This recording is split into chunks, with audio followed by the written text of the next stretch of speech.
Why? You are the least valuable friend. What do I mean by that? Well, ladies and gentlemen, I am not here to prod and poke to the degree of no return. I'm always here for solutions. And what I am going to do, we're going to look at how astrologically these, maybe you call it the odd one out, or one of these things are not like the other. And we've seen across time when it comes to the archetypes, whether it's movies, stories, there's this, it goes all from rags to riches, whatever it is, right? There's this narrative of this journey that certain individuals in particular must go through, but they also must identify that they're on the journey. And sometimes that's not understood. So while I'm here prodding and poking, it's almost here to start an understanding of feeling othered, an understanding value, even when times you don't feel valued.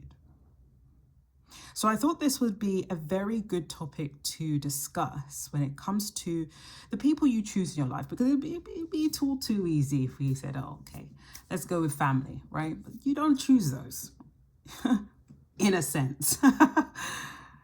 But you do choose, or other people choose you and you accept them. When it comes to friendships or your interrelational interactions with people just across the board. And so I started this research with the idea of some years back, I was doing some research on an area. I think it was Birmingham, yeah.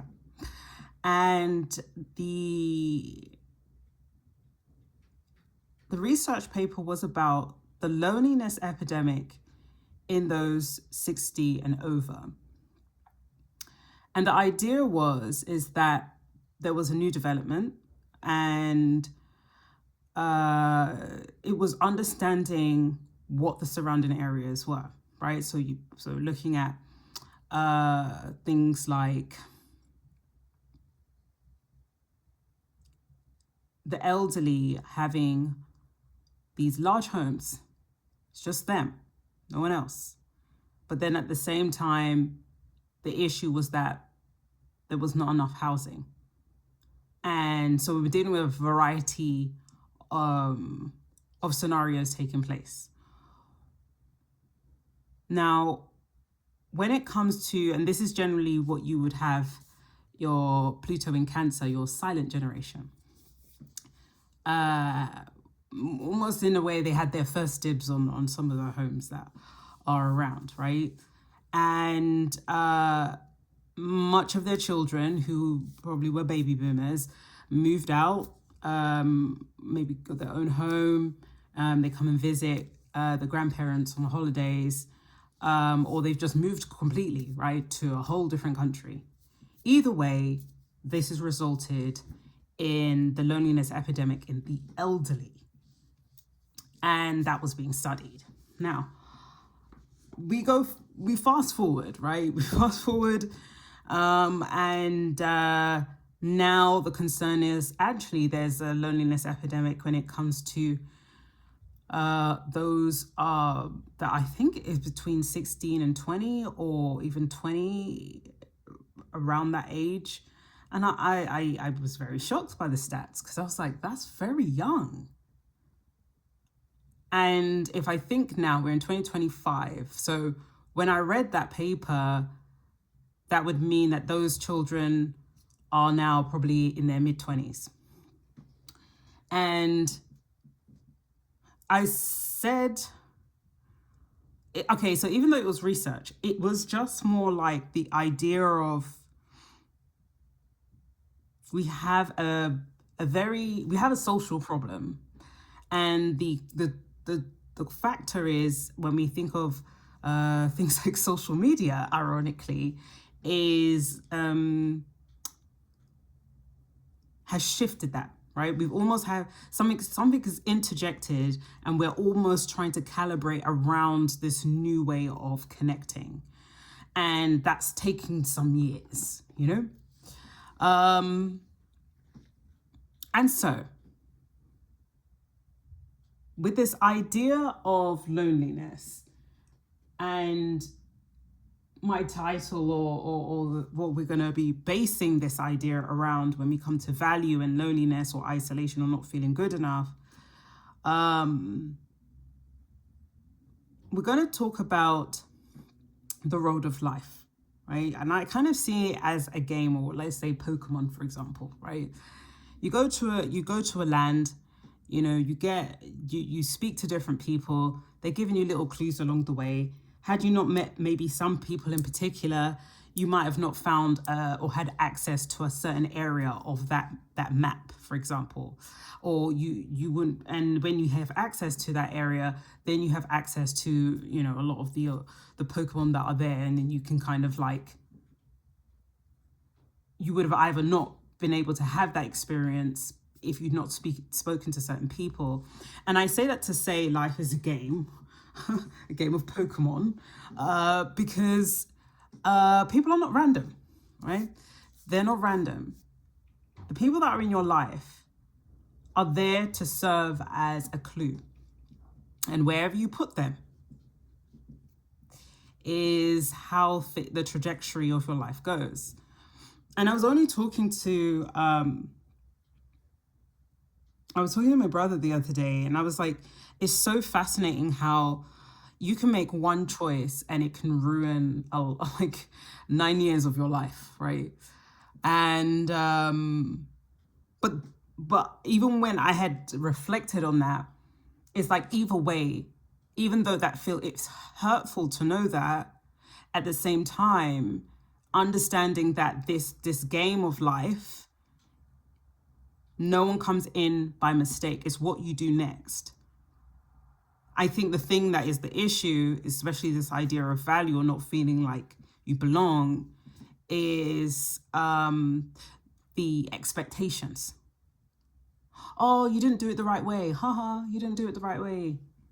And so therefore you feel pressured, right? And sometimes pressure makes diamonds. We know this. But sometimes pressure does the opposite, and it actually sets that person or makes them delayed even more. And so sometimes people might say, no, I don't want this person to be in my life. I didn't ask for that. And in actual fact, a lot of these people are clues. Why are they there? What is it that you need to learn from it? This doesn't mean that you're okay with everything, right? Every single person, absolutely not. But it's understanding why. And that's why we have astrology. Yay. Astrology certainly shows you the areas in which these types come into your life, what is supposed to serve you, blocks that are there that you would need access to get to where you need to go. And this activation of emotional disturbance, let's call it, is very interesting, because it's almost like, well, who told you that I need this person in my life to get to this part? Or I need to get this person in my life so that I can go 10 steps backwards to go 10 steps forwards. Like, you know, space and time, guys. Snakes and ladders. And so the 3 types of loneliness. Now, I did look at this online on I put the link here. Just click on the link. And we have loneliness. We can also have isolation, which is chosen. We could have solitude. That's also a personal choice. There's different types of extracting yourself, right, from things. But when we talk at loneliness in particular, we're going to look at social or exploring social, emotional, or existential. Now, existential is more of a severe version. And I think close we're looking at emotional. Because emotional is very much a scenario where you could be around a bunch of people, right? But that meaning of like emotional depth is not there. So you feel on an emotional level, there's that lack. And that's very valid. Sometimes it might feel like this person could be overreacting, you know? Because you can't see the problem, but they can feel the problem. I mean, some people can feel the problem, you know? Some people are like, something's off, you know?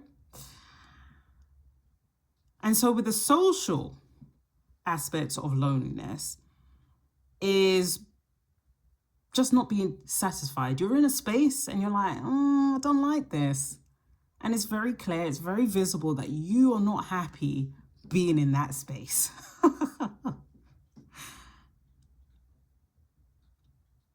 And so a lot of things about whether you're in solitude or you're in isolation or whether it's an emotional disconnect, I thought it would be good today to explore these things, astrologically, of course. And so I've decided to call it the Social Astrology series because I think we might have something here. But let us go with the flow. And so,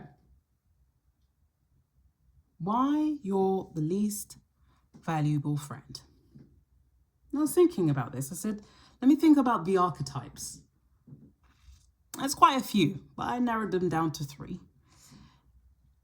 And the first one I came with was the bad luck friend. What do I mean by the bad luck friend? Because hold on, I am going to give some remedies and some stability for it. We're not just going to whack the mole. Or is that the right term? I don't know.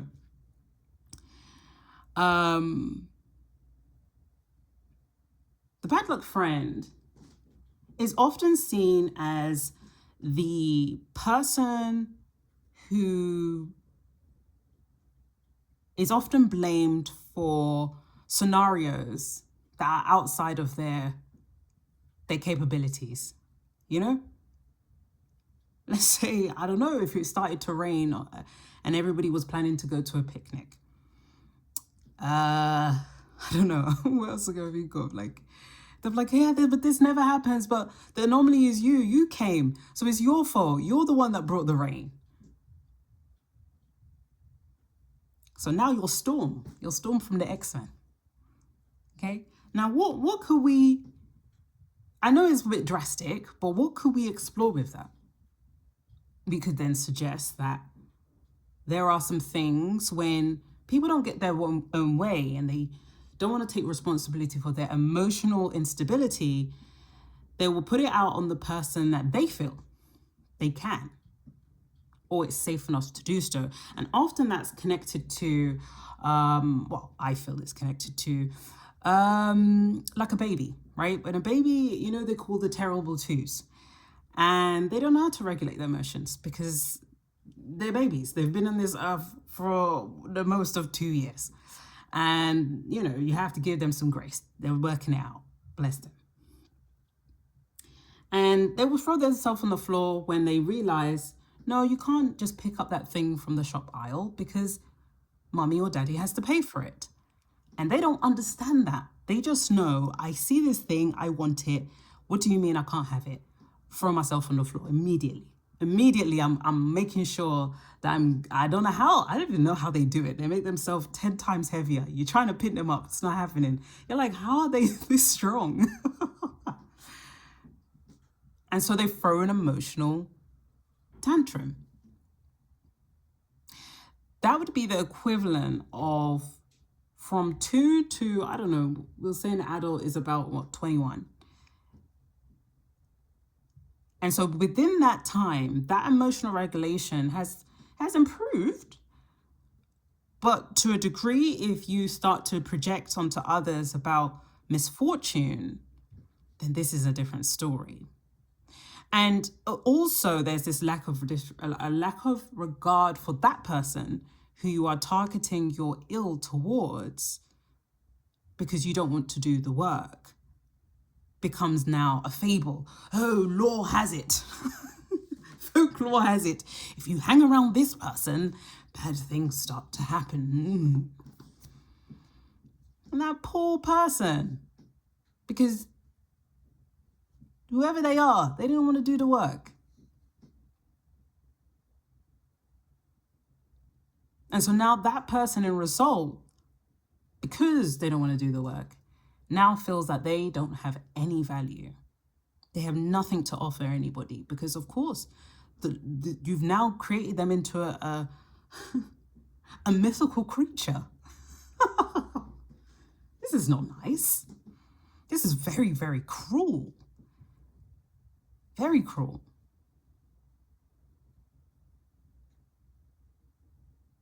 And so you can then, the person or the victim rather, would sit there and think, okay, well, maybe I shouldn't be with anybody. Maybe I shouldn't go to them. Maybe I am always bringing these things. And these convictions that they have of their self based on the projection of others has then allowed them to have a new belief, change their whole covenant altogether, change their whole promise, their everything.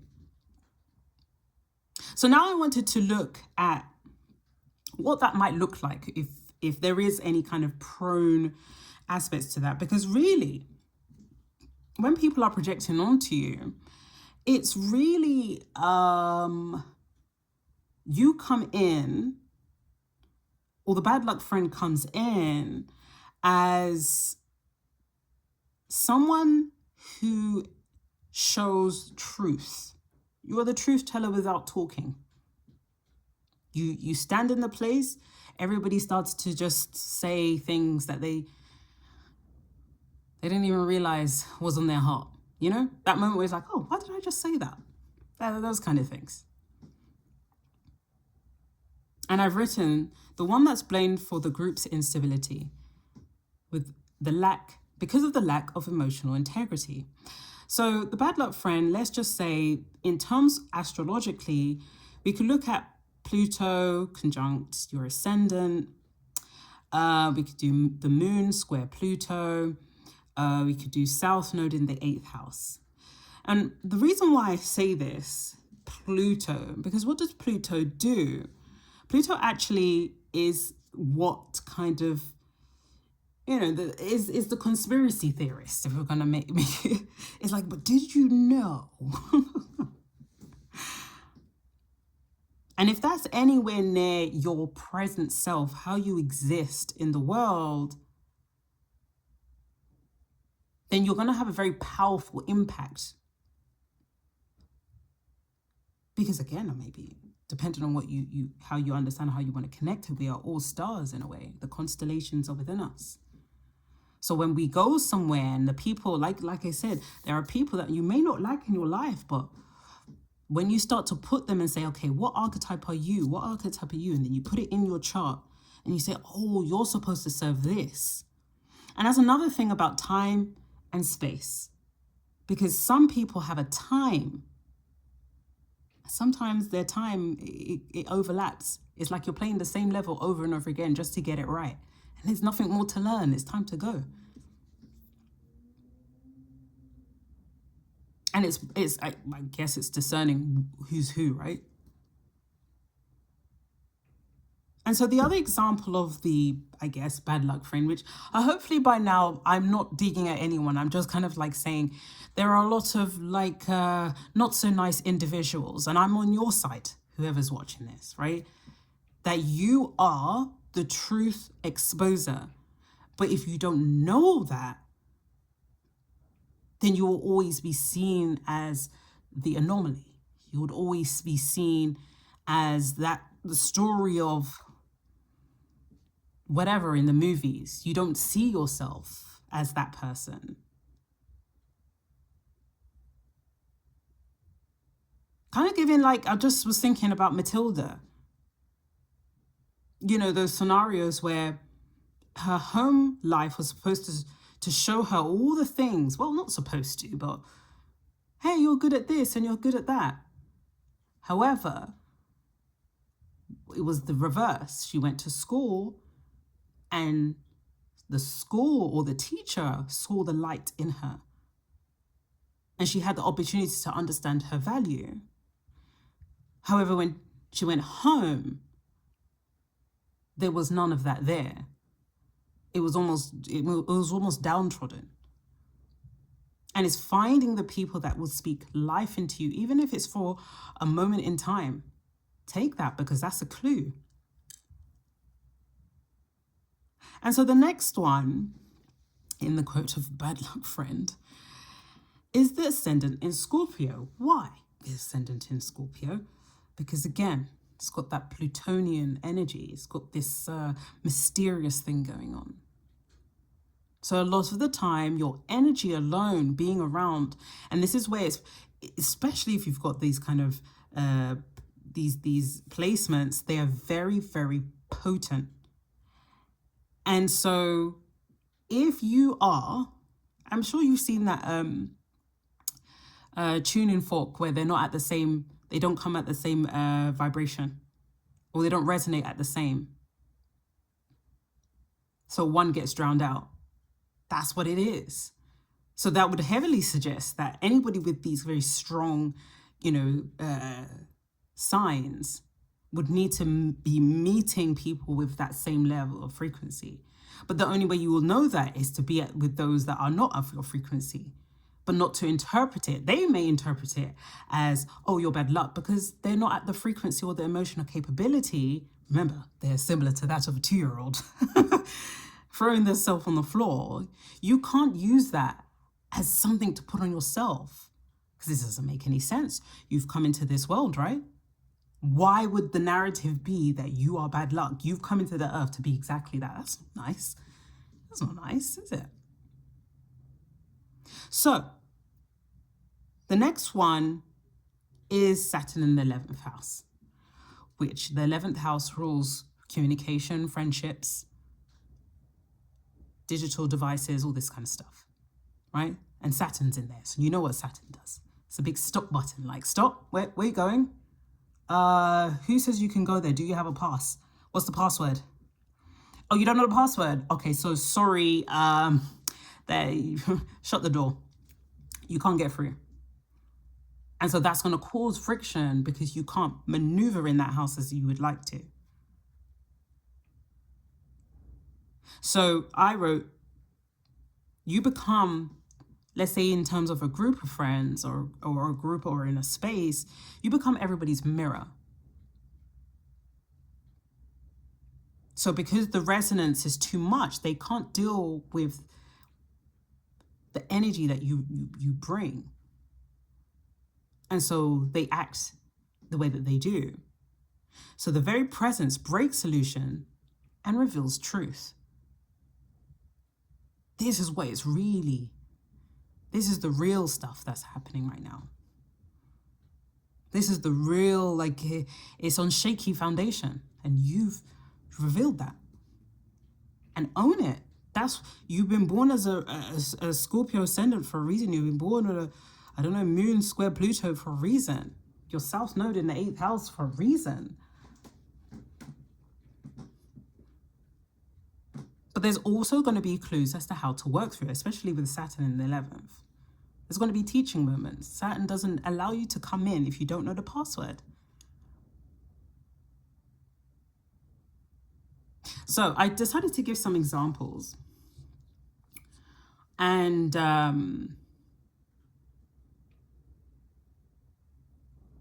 I was thinking, I really like this, because a lot of people do struggle.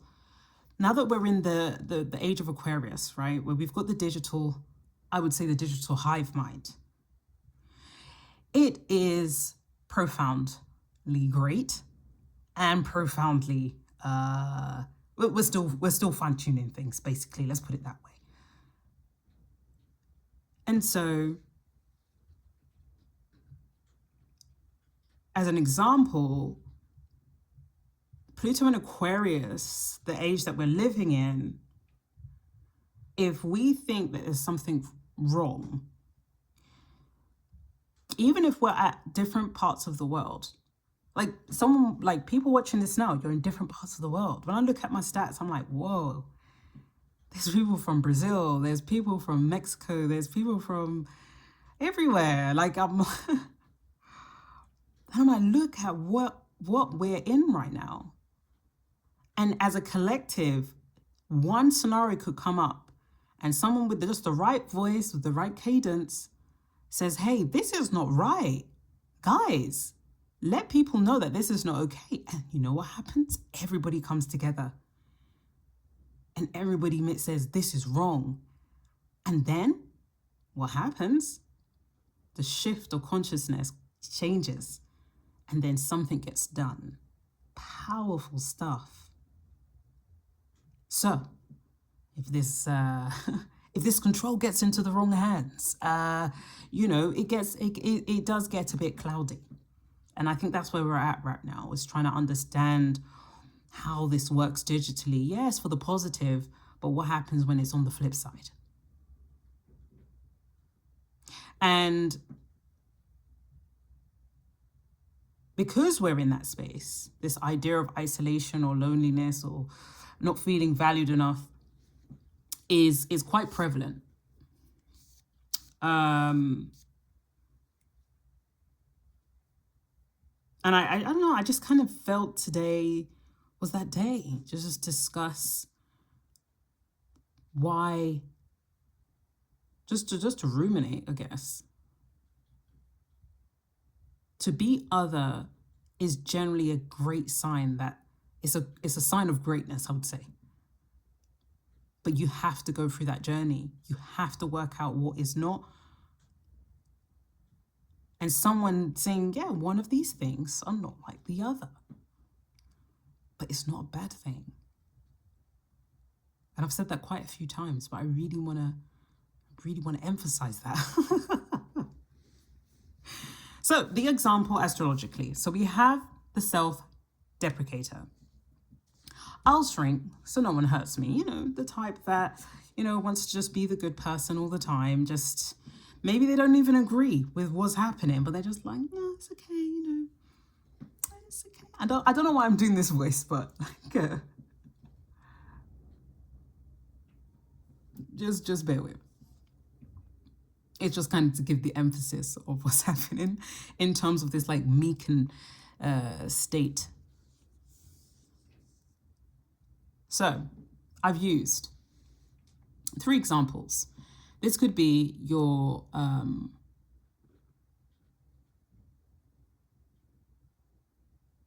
I believe, what was I going to say there? Your sun is in the 12th house. You either have Virgo or Pisces, or Mercury squaring Saturn. This will give indicators of using being meek and mild, or you're being invisible, as a means of protection. And then be South Node in Cancer in the 4th house or the 12th. The moon in 6, and Venus in Virgo or Venus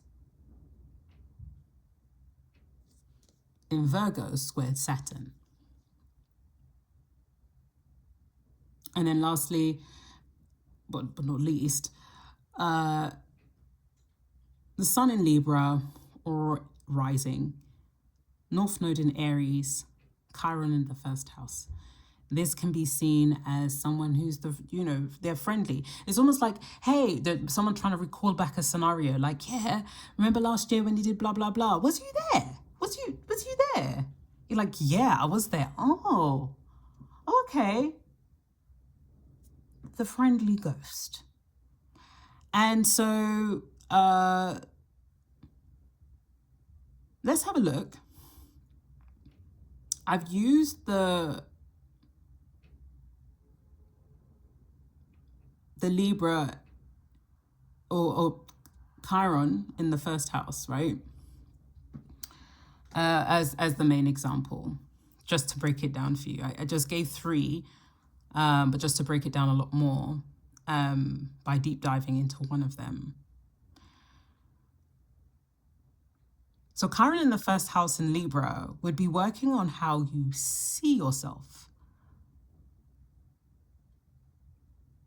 With the sixth house, the North Node, in the North Node in Aries, it's being bold, right? It's in a way thinking of yourself more and being present.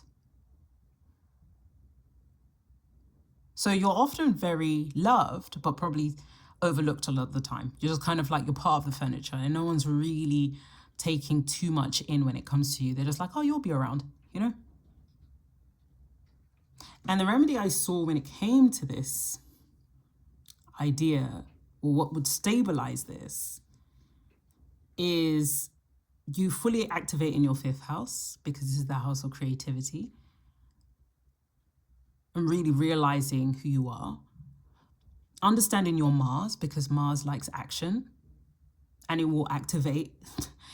So if you don't want to move, Mars will move, but it's just where it moves, where you've directed it, you know? Like a bow and arrow. Like, where are you aiming all of that energy? Are you aiming at yourself? Are you aiming at something that can actually open a door? Like, what are you using your Mars for? So strengthening or looking at that area will be really good. And also retraining Mercury, because Mercury is about communication, but it's also about how you communicate with yourself. So rethinking how you've been speaking to yourself with a placement like this, for example, would be, of the self-deprecator, would be something that would be useful for you guys who have these placements. Then example 2. This is the natural star who doesn't know their worth.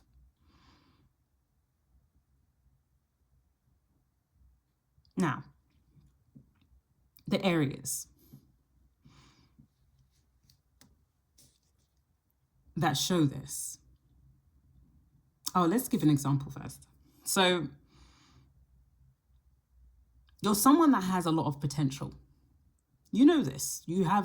So this is different from someone that doesn't know, or someone that's hiding their skills or abilities because they don't want to rock the boat. They just want to keep things stable, which is, I think, is very interesting, because sometimes groups are like that.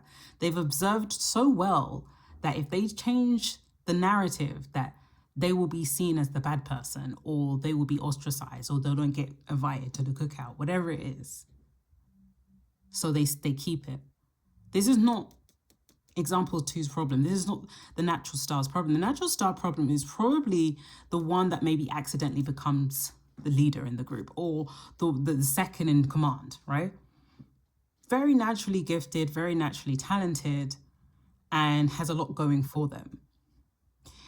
And there's so many examples when we talk about emotional isolation or things like this, but these are just some examples. And so oftentimes, if you have a lot of attraction towards you because you're a natural star, or you have natural, maybe star-like qualities, like maybe Leo, everyone see me type qualities, then people are going to be drawn towards you, right? Or even Libra. People are going to be drawn towards you. And so let's have a look. So we got the 5th house, stellium.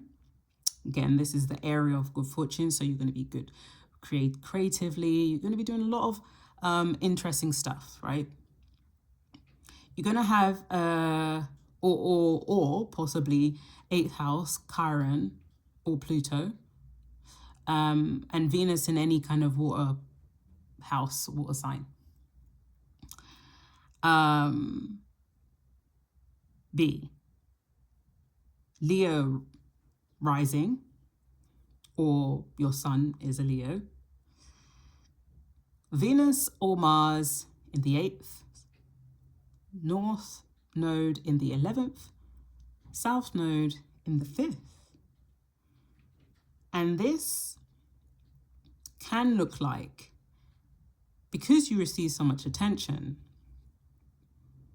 you move away from your own personal goals. So it distracts you from your star-like qualities, even though you already have them. You move away and put that energy into maybe somebody that you care about or love, of maybe you got a new boyfriend or a girlfriend, things like this, right? As opposed to watering and working on the qualities that you have. And so we have the last one, we have the moon in Pisces.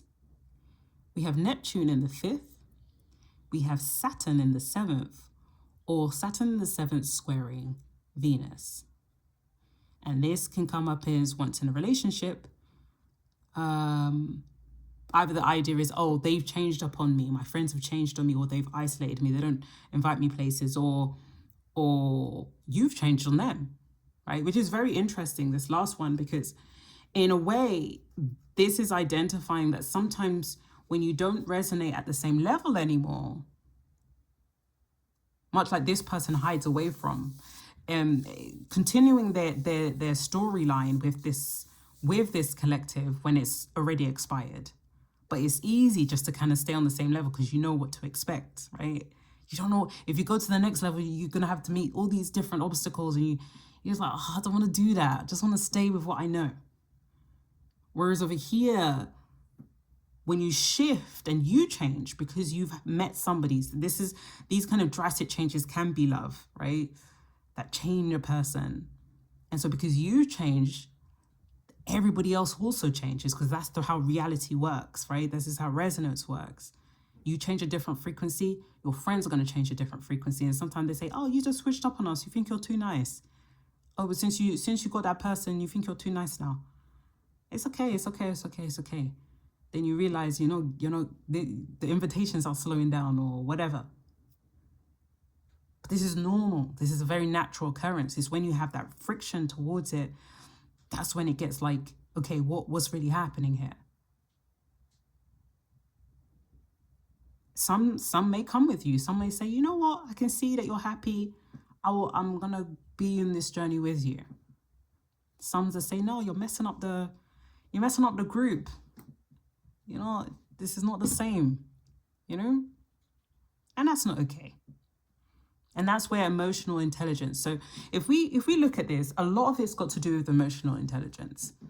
Who's emotionally intelligent enough to be able to discern when something needs more time or more watering, more attention, or is this more about what what it looks like on the forefront, how it looks in, I don't know, if you're taking photos, is it just about the aesthetics and not really about, oh my gosh, if something really happened to a person in either way and it doesn't fit the mold of this life, does everything just fall apart? And so that's my thoughts. Let me know how you feel about that. Let me see how you have worked out this area. Maybe you know someone, right? This one is wild. The bad luck friend, that's wild. But let's see. I say I'll leave it at that. And I don't know how long I've left this for. Oh, cool. And so maybe I'll do more like this. I don't know. I'm not sure. But yeah, I think this is a really good idea. So you're not valuable. You are extremely valuable. But also understand when it's time to go, when it's time to investigate further. And if there's no emotional intelligence, it's because the resonance is not there. You can't force it. Because somebody's going to really understand when you have changed or your resonance changed, or have the emotional capability and communication to be able to see what's going on. Anyway, that's all for now. Take care.